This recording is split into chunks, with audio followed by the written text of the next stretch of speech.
Secara amnya, hegemoni membawa maksud kekuasaan yang mendominasi yang dimiliki oleh satu kelompok sosial ke atas kelompok sosialnya yang lain. Hegemoni juga adalah persetujuan sukarela rakyat untuk diatur berdasarkan prinsip, peraturan dan undang-undang yang mereka percaya untuk kesejahteraan bersama, tetapi sebenarnya tidak, dan hal ini hanya memberi faedah kepada hegemon sahaja. Untuk kita memahami dengan lebih mendalam tentang hegemoni US, kita haruslah mengetahui tentang nilai pemikiran utama dalam perihal dasar luar US. Seperti yang kita ketahui, US adalah sebuah negara yang kedudukannya terasing dari benua Eropah dan Asia. Kedudukan geografi inilah yang melahirkan dua pemikiran utama yang saling bertentangan dalam menentukan nilai dasar luar negara US.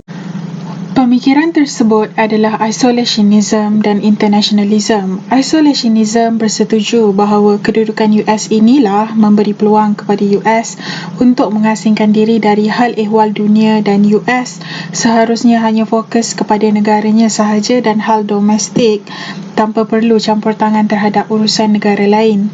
Manakala internationalism pula mempunyai pendapat yang begitu berbeza, iaitu dengan kedudukan seperti inilah yang membolehkan US mengembangkan kuasa di kawasan Eropah dan Asia melalui kedua-dua laluan, iaitu di sebelah lautan Pasifik dan di sebelah lautan Atlantik. Pemegang nilai internationalism berpendapat bahawa dengan menjadi pemimpin dunia, hegemon, dan menghalang mana-mana kuasa dari mendominasi Eropah dan Barat, maka hal ini membuatkan kepentingan US sebagai sebuah negara kapitalis akan lebih terjamin. Selepas Perang Dunia Kedua, pemikiran internationalism menjadi dominan dan telah membuatkan US berperanan sebagai ketua. Antara langkah yang dibuat oleh US dalam mencanakkan kuasanya adalah dengan menubuhkan NATO di Eropah.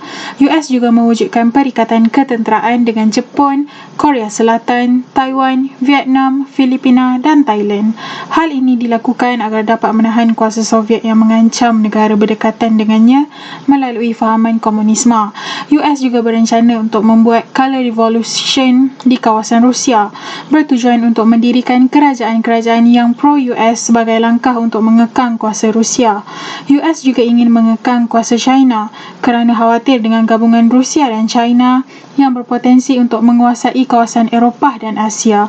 US mengenalkan TPP iaitu Trans-Pacific Partnership dan TTIP iaitu Transatlantic Trade and Investment Partnership agar dapat menghalang hegemoni ekonomi China ke atas negara Asia yang lain.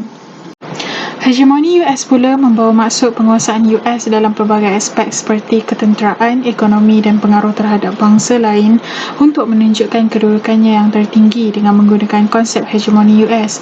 4 bentuk kekuatan yang mencerminkan hegemoni US.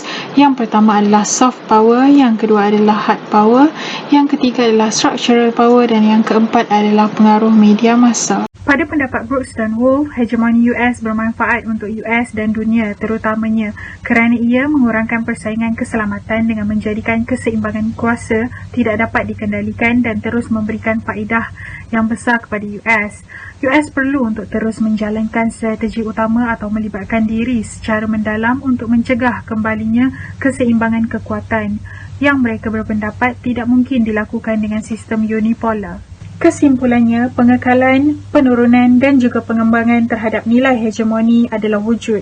Dapat kita pastikan bahawasanya pengekalan kuasa hegemoni US adalah sukar disebabkan rival oleh negara-negara lain pada masa kini seperti negara China yang semakin marak dalam memperluaskan kuasa hegemoninya yang tersendiri.